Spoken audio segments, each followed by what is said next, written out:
อืมสบายดีสบายดี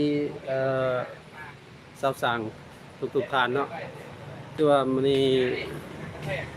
ตั้งแต่เริ่มโควิดมาเนาะหลายๆเดือนเติบบ่ได้มี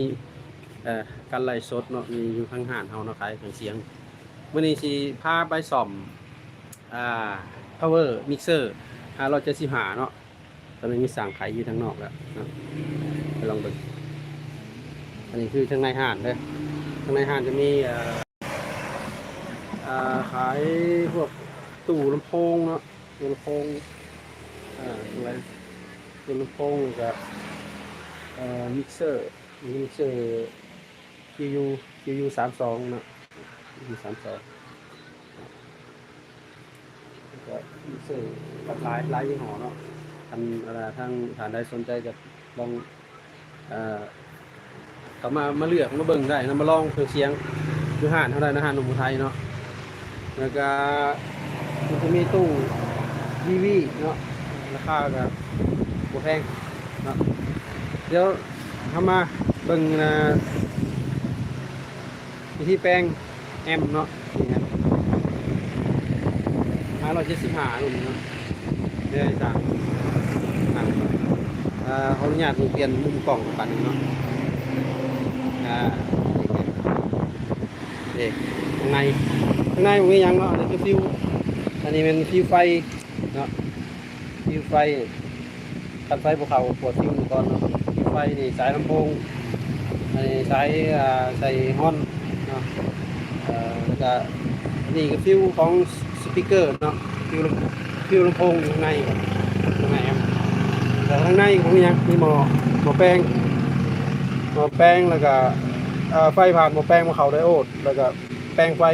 DC แปลงไฟ AC ออกมาเป็น DC เนาะแล้วก็จ่ายเข้าบอร์ดแม่นบอร์ดนี่เนาะแล้วก็แม่นบอร์ดจะจ่ายสัญญาณจ่ายไฟจ่ายสัญญาณมาบนขยายเนาะอย่างนี้เนาะแต่ทีนี้เราถอดเราจะได้เช็คแต่แม่นบอร์ดดูซิเนาะเช็คแต่แม่นบอร์ด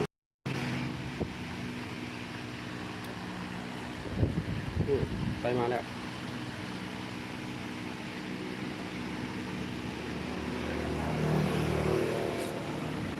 ต่อสายลำโพง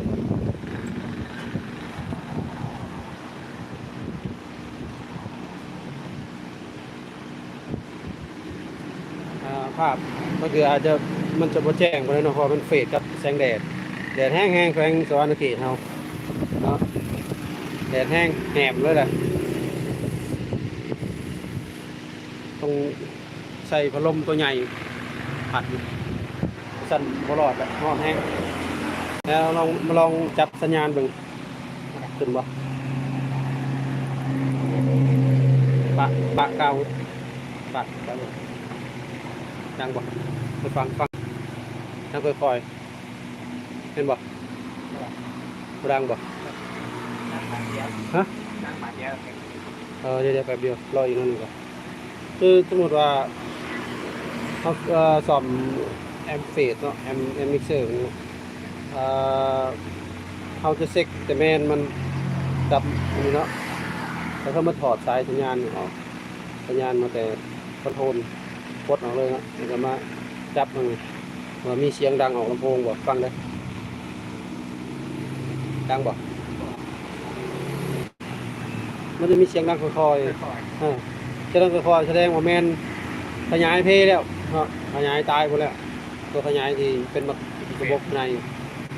แมนยังดีเนาะจะมากออกเช็คไอจิเตอร์มันเนาะมันนี่ซ่อมเครื่องหนึ่งสิแล้วหรือบอกมีรุ่นนี้อีกเนาะเมื่อกี้นี่รุ่น175ตัวนี้150 LDM ของ LPE เนาะตัวนี้ยังไม่ได้แกะให้มันซ่อมตัวนี้ก่อนซ่อมแล้วก็สิลองใส่ตู้อยู่ในนี่แหละนี่มันมีตัวนี้มือสองเด้อนี่เนาะตัวนี้เป็นมือสองเราใส่ปีกายนี่14,000 คิวของ NPT เนาะแล้วก็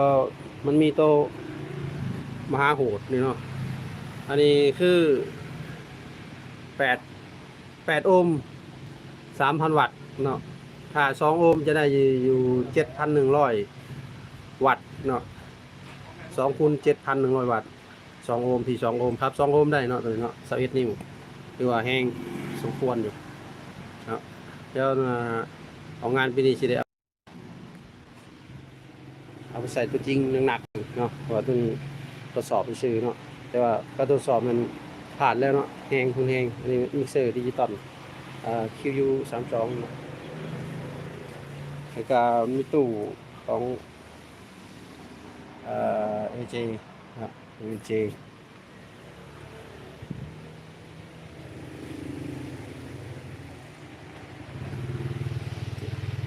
ตัวละ8เนาะ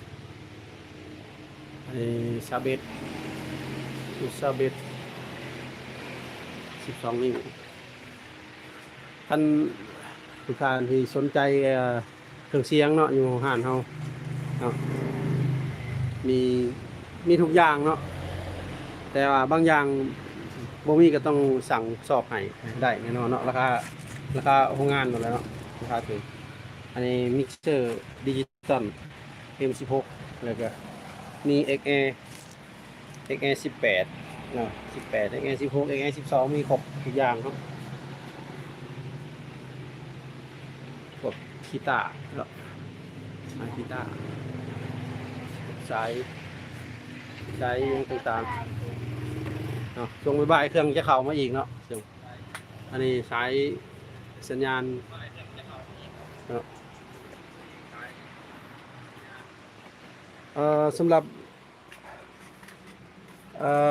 นี่มันจะมีไอลิงเนาะที่หลายคนอยากเอาไปไลฟ์สดเนาะเอาไปเฮ็ด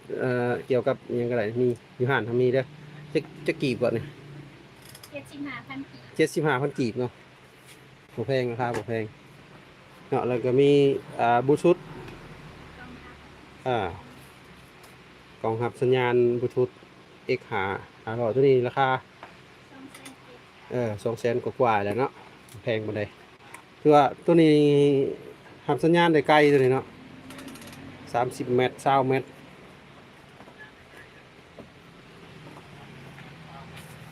เพราะฉะนั้นก็สิไปเบิ่งสั่งหมั่งพาวเวอร์ออกสิได้หลายบ่ได้ล่ะเนาะนี่หน้าบ้านแดดไปสวรรค์เฮาอุ้ยใหม่แดดดำเลยไฟแรงไฟหัวไอ้ประกอบป้าไว้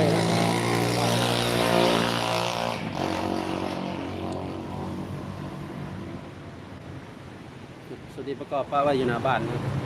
ตัวนี้บ่แพงอยู่เนาะแสนปลายๆน้อยหนึงนะปัดดิจิตอลนี่ power ตัวที่ใส่แห้งๆเนาะออกมาใหม่ 23,000 8 โอห์ม4 แสนครับ18 นิ้ววอยเบอร์100นี่16 ดอกสบายเลยเนาะ18 นิ้ววอยเบอร์100เนาะแสนละ 1,500 บาท1,500 วัตต์เนาะ4คูณ 1,500 วัตต์อยู่8 โอห์มเนาะ2 โอห์มก็น่าจะประมาณ4,000 กว่าวัตต์จักหน่อยๆแหละเนาะประมาณนี้แหละแห้งแล้วคุ้มเบาเนาะพวกปลั๊กฟืนปลั๊กไฟมีบัดเนาะห้องหาเนาะทุกท่านที่ต้องอยากสนใจเกี่ยวกับเครื่องเสียงมาศึกษาก็ได้เนาะบ่ซื้อก็ถามก็ได้เราจะแนะนำให้ทุกท่านใช้ทั้งระบบดิจิตอลทั้งอย่างเนาะสิ่งที่เราสามารถแนะนำได้เราก็จะแนะนำให้ทุกท่านเลยเนาะว่าหลังจากโควิดมานี่ครับโอ้ยุ่งยากหลายเนาะอันนี้ยังใครได้ปลดล็อกแน่เนาะยังพอได้ไปได้มาได้ขาดได้คล้ายได้พบปะสังสรรค์กับหมู่เพื่อนอยู่เนาะเดี๋ยวนี้ครับคือว่าสมควรเนาะดีเตอร์เนาะแล้วคือว่ายังปลอดภัยยังสูงอยู่ทางแสงสว่างเขตเนาะอันนี้เป็น อื่นเนาะไม่ไม่นี่ก็มี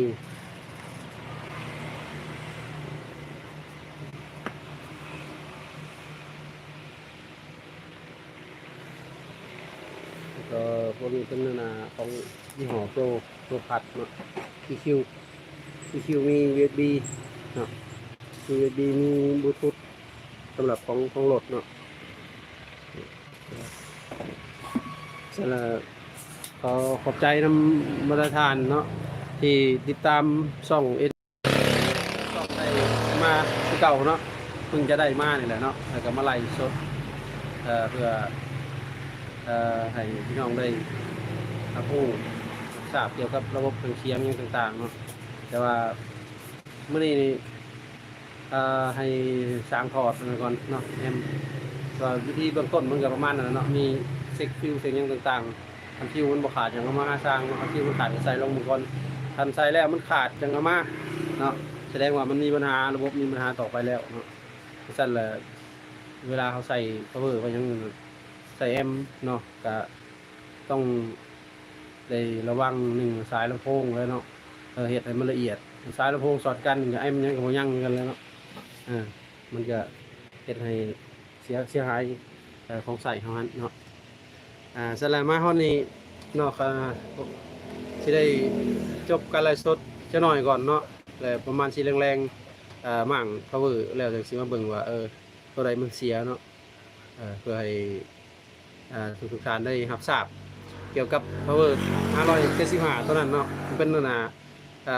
ขี่มากระบอกเนาะสำหรับช่วงนี้นี่ขอจากลาพี่น้องไปก่อนเนาะจะหน่อยจังสีกลับมาใหม่เนาะไลฟ์สดใหม่ทางช่อง YouTube เอาขอขอบใจหลายๆเนาะ